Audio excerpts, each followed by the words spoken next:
Welcome viewers. You're watching NewsX and I'm Vaishali Kohli.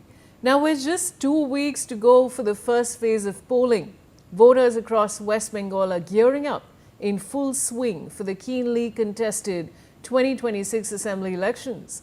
The Election Commission has set a compact two-phase schedule.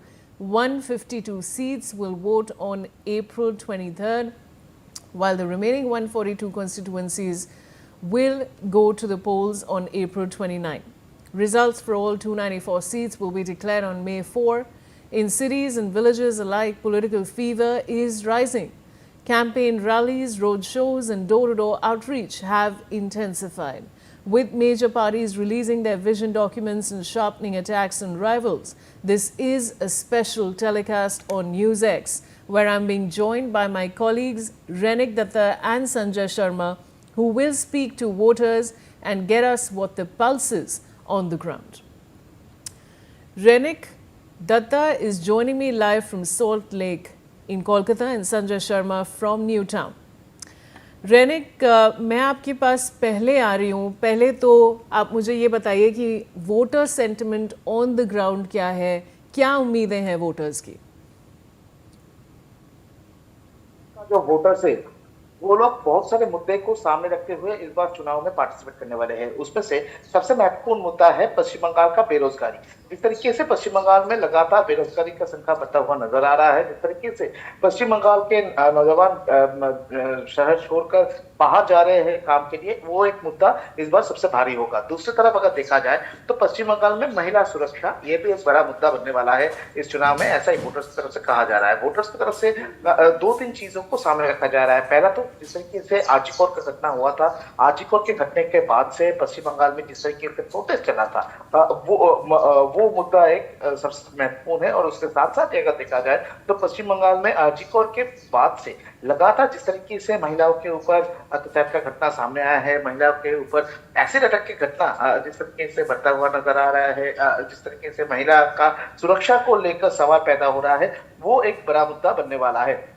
दूसरी तरफ अगर देखा जाए तो पश्चिम बंगाल ऐसा एक स्टेट है जिस जगह पर बांग्लादेश के साथ बॉर्डर शेयर भी हुआ है. उस बॉर्डर शेयर की जो एरिया है, यानी मालदा, मुर्शिदाबाद, उत्तर दिनाजपुर, ये जो पूरा हिस्सा है, ये हिस्से का जो लोग है उनका मेनली वो लोग कंसर्न है कि पश्चिम बंगाल का जो इंटरनल सुरक्षा और देश का जो सुरक्षा, उसके ऊपर भी लोगों का फोकस है. क्योंकि देखिए जिस तरीके से इन्फिल्ट्रेशन का घटना लगातार बढ़ता हुआ नजर आया है, पश्चिम बंगाल में लगातार इन्फिल्ट्रेटर को जिस तरीके से पुलिस की तरफ से पकड़ा गया है, वो एक बड़ा मुद्दा बनने वाला है पश्चिम बंगाल का. दूसरी तरफ अगर देखा जाए तो पश्चिम बंगाल में इन्फिल्ट्रेशन का घटना के साथ साथ ही पश्चिम बंगाल में जिस तरीके से एसआईआर हुआ है, ये एसआईआर भी एक बड़ा मुद्दा बनने वाला है पश्चिम बंगाल में, ऐसा ही लोगों की तरफ से कहा जा रहा है. क्योंकि देखिए अभी तक एसआईआर के प्रक्रिया की वजह से करीब 90 लाख के ऊपर लोगों का नाम कट चुका है.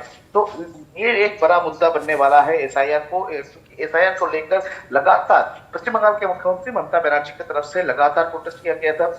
तृणमूल कांग्रेस की तरफ से इसको एक हथियार के तौर इस्तेमाल किया गया था, और इसी वजह से एसआईआर भी पश्चिम बंगाल में एक बड़ा मुद्दा बनने वाला है इस बार, ऐसा ही वोटर की तरफ से कहा जा रहा है. इसके अलावा अगर देखा जाए तो जिस तरीके से पश्चिम बंगाल में डेवलपमेंट के काम बहुत सारी जगह पर रुके हुए हैं, मेनली विलेज जो एरिया है, उस विलेज एरिया में जिस तरीके से सही तरीके से डेवलपमेंट का काम नहीं पहुंचा है, गवर्नमेंट का जो स्कीम है वो भी सही तरीके से नहीं पहुंचा है, ये भी एक बड़ा मुद्दा बनने वाला है. क्योंकि देखिए गवर्नमेंट की तरफ से हर घर में पानी देने का जो वादा किया गया था, बहुत सारे ऐसे गांव है जिस जगह पर अभी तक पानी नहीं पहुंचा है, वो भी एक बड़ा मुद्दा इस बार बनने वाला है.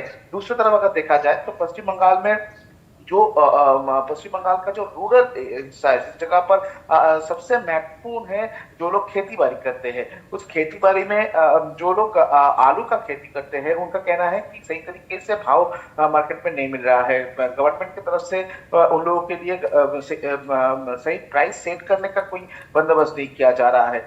दूसरी तरफ नॉर्थ बंगाल साइड में अगर देखा जाए तो टी स्टेट में जो लोग जो कर्मियों काम करते हैं, उनका कहना है कि पूरा देश भर में जब जो कर्मियों है उनका जो हर दिन का मजदूरी वो 400 के ऊपर हो चुका है. उस जगह पर पश्चिम बंगाल में जो मजदूर काम करते हैं चाय बगान में, उनको 250 रुपया हर दिन मिलता है. यानी जो वेजेस, वो वेजेस भी सही तरीके से उनको नहीं मिल रहा है। गवर्नमेंट का जो सुविधा उनको मिलना चाहिए वो भी सही तरीके से नहीं मिल रहा है। ये एक बड़ा मुद्दा बनने वाला है। दूसरी तरफ अब पश्चिम बंगाल में और एक सबसे बड़ा मुद्दा बनने वाला है पश्चिम बंगाल का करप्शन, क्योंकि 2021 साल के बाद से अगर देखा जाए तो लगातार जिस तरीके से रनिक बने रहिए हमारे corruption साथ। हम चाहते हैं कि वोटर का सेंटिमेंट बाहर आए। आप कुछ लोगों से ट्राई करिए कि आप बात कर सकें ताकि हमारे दर्शकों को बेहतर सिचुएशन का जायजा मिले। और now I am going across to Sanjay Sharma. Sanjay, what is the voter sentiment on the ground? What are the expectations from the election?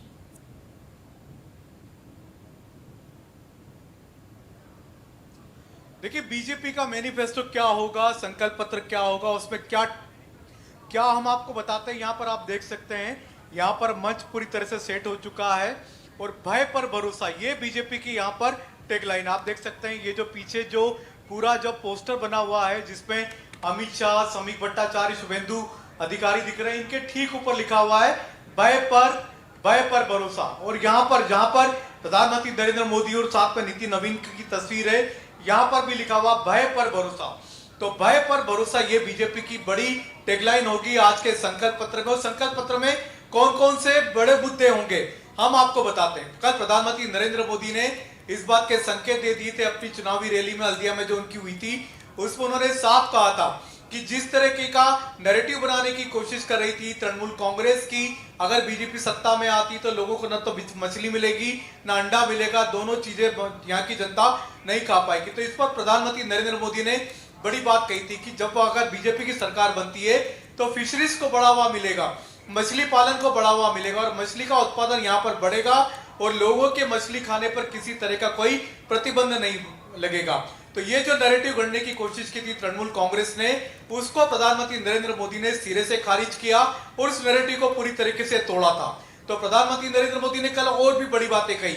उनका कहना था भय और भ्रष्टाचार रहित सरकार देंगे, ट्रांसपेरेंसी की सरकार देंगे, साथ ही साथ महिलाओं को सुरक्षा दी जाएगी, रोजगार की बड़ी बातें कही। उन्होंने कही थी कि यहाँ के युवाओं को रोजगार मिलेगा।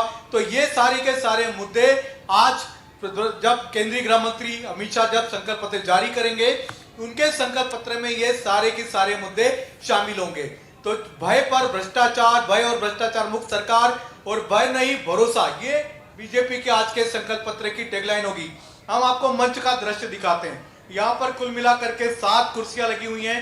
सेंट्रल कुर्सी में यहाँ पर केंद्रीय गृह मंत्री अमित शाह बैठेंगे और साथ ही साथ यहाँ पश्चिम बंगाल बीजेपी के अध्यक्ष समीक भट्टाचार्य, शुभेंदु अधिकारी यहाँ पर मौजूद होंगे। केंद्रीय मंत्री भूपेंद्र यादव जो बीजेपी के बंगाल के प्रभारी वो यहाँ पर मौजूद होंगे। विप्लव देव जो को इंचार्ज है वो भी यहाँ पर मौजूद होंगे। अमित मालवीय जो कि को इंचार्ज है बीजेपी के बंगाल के, वो यहाँ पर मौजूद होंगे। तो मंच पर कुछ ही देर में यहाँ बीजेपी के तमाम बड़े नेता यहाँ पर पहुंचना शुरू होंगे। मंच भर जाएगा। केंद्रीय गृह मंत्री अमित शाह कुछ ही देर में यहाँ पर पहुंचेंगे और बीजेपी का आज का संकल्प पत्र जारी होगा। इसमें बीजेपी का को अपना बड़ा हथियार बनाने जा रहे हैं।